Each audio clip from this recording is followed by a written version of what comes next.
Too often in recruitment, when our candidate gets rejected, we ignore them until another suitable job comes along.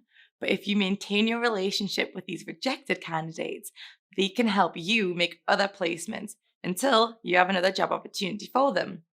To do that, you need to start by managing the rejection process. If you send a generic rejection email or worse, give the candidate no feedback at all, any trust and respect you've been building with them will be destroyed, and there's no way your candidate will ever want to work with you again. So show your candidate some empathy, reassure them that you'll continue to work hard for them, and you'll set yourself up to build a relationship that you can both profit from.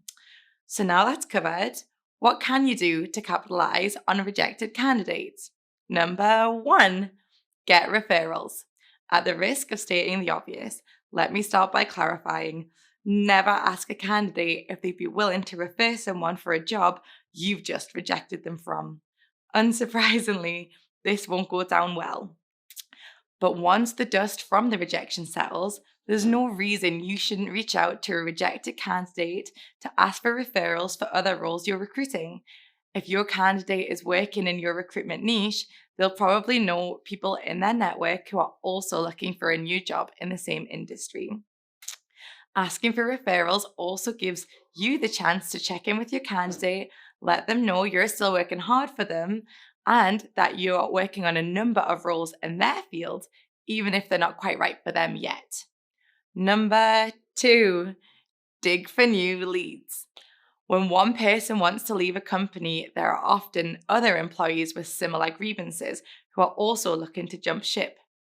A week or so following the rejection, call your candidate to see how things are going at the company.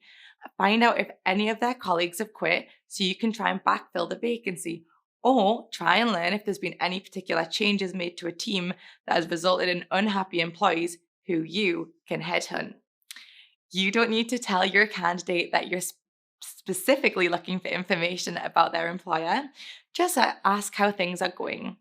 A candidate who's unhappy at work will usually spill the beans without much prompting, and they'll appreciate your call to check in on how they're doing. Number three, place them in another role. All of the research and outreach you do in the process of capitalizing on a candidate's initial job rejection will result in you getting to know them better and help you build a relationship that could last for their entire career. Building a relationship like this will mean you're better positioned to represent them and ultimately increase the likelihood of you being able to place them in a better fitting role. A win for both you and your candidate.